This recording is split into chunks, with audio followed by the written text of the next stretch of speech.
You ready? Hey, listen!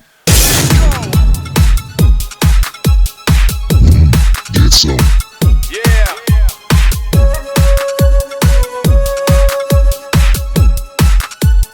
Hey, listen! Good evening, everybody. Welcome back to another exciting episode of Lawrence's Let's Plays. Today, guys, I'm bringing you the 7th part of my top 3 of each faction within Infinite Magicraid. Today, we're going to be doing the Forgotten faction. And to my returning viewers, thanks so much for your continued support. If you're new to the channel, thank you as well for stopping by. Like, comment, subscribe to the channel if you haven't already. Nothing left to say. I'm Lawrence, and let's play. Let's jump right into this bad boy. We're rounding this thing down. So here's the Forgotten, and my number one choice for the Forgotten, and I love her design too. Very vampiric and like demon-like, is May. Very high base attack at 4303, also a speed of 1,000. Spooky Thunder, basic attack, deals 220% attack damage to a single enemy. 10% more damage for every one layer of debuff the target has, up to 50%. So another 20, 40, 60, 80, 280% damage. Keep in mind, can increase that up to another 50%, 10% for every layer of debuff. They have 5 debuffs.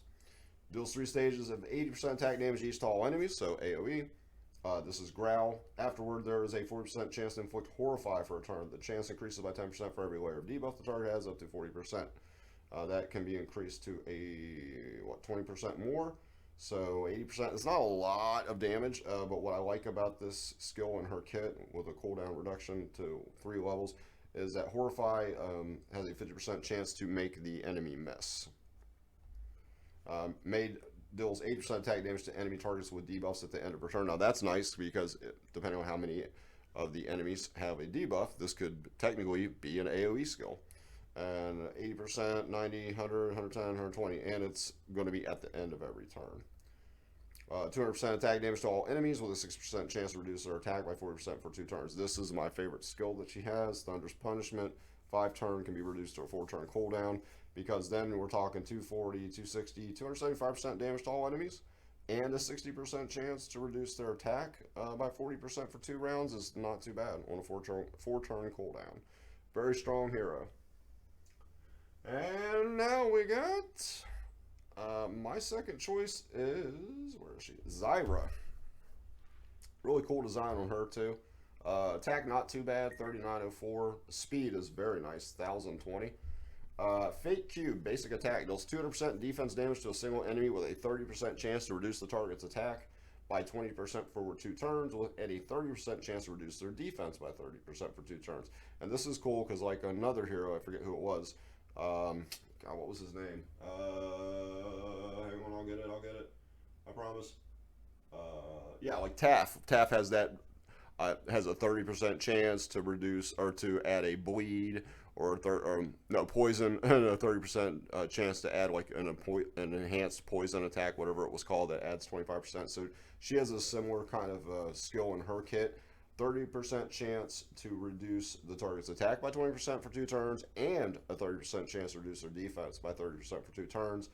And you can increase that 40% more, so it goes up to 70%, which is pretty high.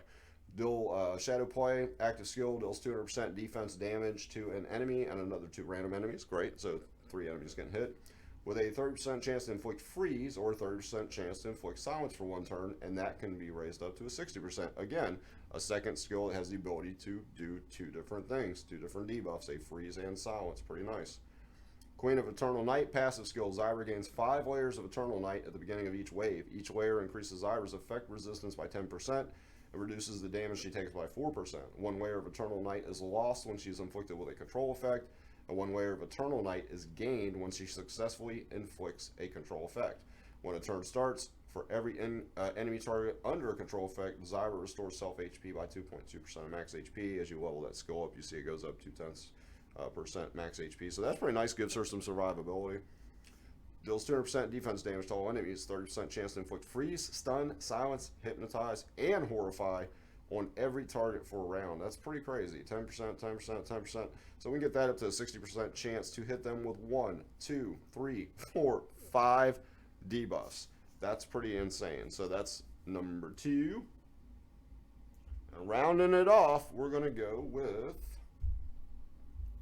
where are you? Hazero. Very high base attack, 4350. Deadly Blades, 2 stages, 100% attack damage each to a single enemy, with 30% chance to inflict a layer of bleed. The chance goes up to 40%, a little bit more damage there. 400% attack damage to a single enemy, inflicts a severe wound on his open wound skill for 2 turns. Meanwhile, restore self HP by 20% of self HP, or self max HP, and that can be leveled up another 120% damage. So 520% damage to a single enemy is pretty damn good. Cooldown 1 can reduce a cooldown by 1 turn, can be a 3-turn skill. Killing Stance passive.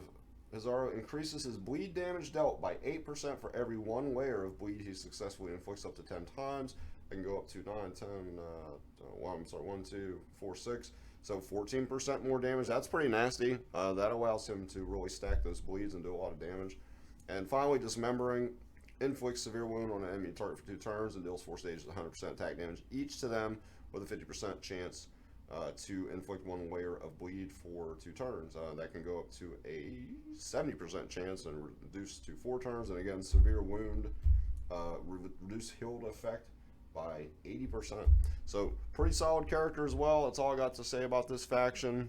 Appreciate the hell out of each and every one of you guys once again for stopping by, supporting me and supporting my channel. Please continue to do so. If you found this information helpful, give a big old thumbs up to let YouTube know to push this out to as many people as possible. And with nothing really left to say, I'm Lawrence. This has been Lawrence's Let's Plays, and I am out of here. And I will see you next time. Take care, everybody.